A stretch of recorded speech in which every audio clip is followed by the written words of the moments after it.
And I'll tell you why this is kind of their own doing, is because they created the climate of fear. They keep putting out in the news every single day about this war and that war and this drug thing and that drug thing and this youth dying and all that stuff. They keep putting it out, and then they wonder why people are calling for hanging. And it says here MPs shouldn't ignore the calls from the public for the death penalty to be restored.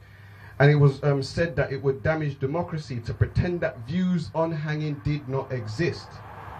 Now, this was ahead of a publication that was one of the first submissions to a new, what they call petitions scheme, whatever. But basically, what they're looking for is like bringing back death penalty for child killers and those who murder on-duty police officers and stuff like that. And the death penalty was effectively abolished for murder in 1965, but the actual last part of the death penalty was abolished in 1999 when Britain became part of the EU zone, because they outlawed hanging or murder. Not murder, but death penalty, so to speak, rather. I don't know, I think it's a bit limp-wristed, but imagine you'd think that there wouldn't be like such an amount of people all wanting to have this thing back, because apparently we're supposed to be this civilized society, but I don't see it anywhere if you ask me. But that is a serious topic. Maybe that's the one for another day, because there's lots of discussion about that. I also wanted to talk a little bit about the fact that Big Brother's coming back. And that's me talking about the fact that Big Brother's coming back. Now, as we move on from there, Liberal Democrats are also calling for drug users not to be sent to jail. This is a new one. The reason why is because they've the jails are full, because they keep arresting everybody. You can't do nothing right anyway. Every single thing that you do is illegal anyway. So no wonder you're going to put everybody in jail, and the jails are going to be full. So the notion at the conference, they have their conference next month. They want possession of any drug for personal use, including heroin and ecstasy, to be decriminalized. Instead of being jailed, users would be given treatment to try and help them kick the habit. The motion suggests setting up a regulated cannabis market where the drug could be sold under supervision. It also held the clinics in Switzerland and Holland where addicts get free heroin and needles. Fantastic. Party activists are expected to overwhelmingly support the controversial plan, but it's that old case of, or that old chestnut of legalizing drugs, and it raises its whole head again. But the reason why drugs have become so rife or so popular at the moment is because it's always glorified in the media. Take stars like the recently deceased Amy Winehouse. The whole irony, the fact that her house will be set up as a foundation set up at her house where she died. And she was one of the biggest, well, I suppose it's sweet irony, but she was one of the biggest drug users going, and her house has been turned into a house of rehab so that they can stop people from taking drugs. But it's a bit too late.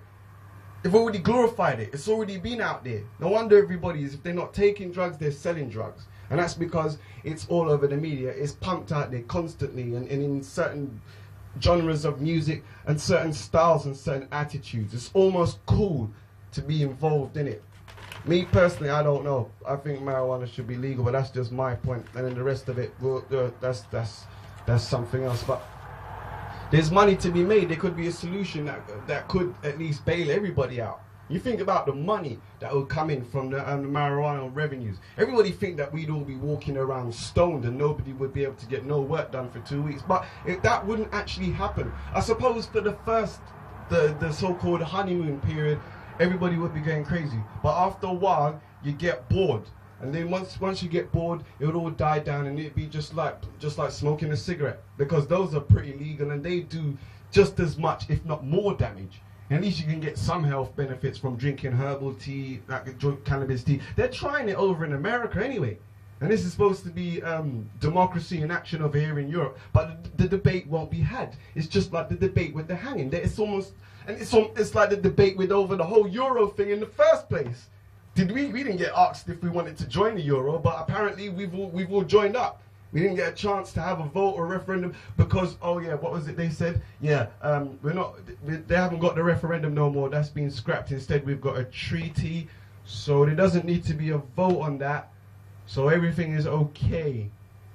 And I'm not really too convinced by that whole yarn there that they're trying to spin, because it always seems to lead back to that. We can't do nothing without this Europe thing intervening. So we no longer live in a free country. I suppose if you want to find a free country to live, you could probably go to, I don't know, Iran, Afghanistan, somewhere like that. Iraq. Probably much more free than it is over here. Maybe I'm talking rubbish, but I don't really know. I don't really care. It's just I'm fed up of civil liberties being taken away. Stuff, you're getting in trouble for stuff that you haven't even done yet, and you're being accused of things that you haven't even thought of. It's kind of going in that direction there. And then this whole financial thing is going in complete meltdown. The FTSE, the DAX, the Dow Jones, all down, down, down, down. And you might think, oh, that doesn't really bother me. But it will affect every single person, because we all need the money.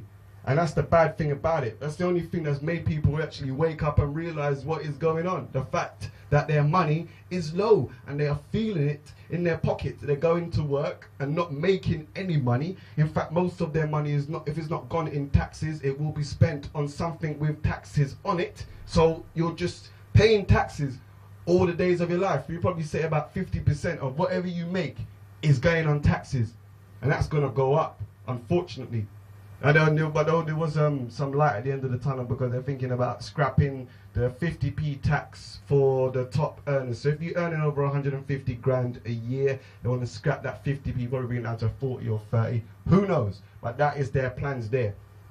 Risky business, if you ask me, man. I don't even know what to say about that one. It just seems all so back to front, not thought of properly. Just innocent people paying for stupid people's mistakes. Stupid schoolboys, you know? Who said that they were the right ones to run a country? Run any country, a country, whatever. This is our home now, this is where we live. So we should try and get involved with it and try and make it better. We'll see, we'll see. I'll be back after the breaks with more from Crazy D. Remember the number is 07932 533 671.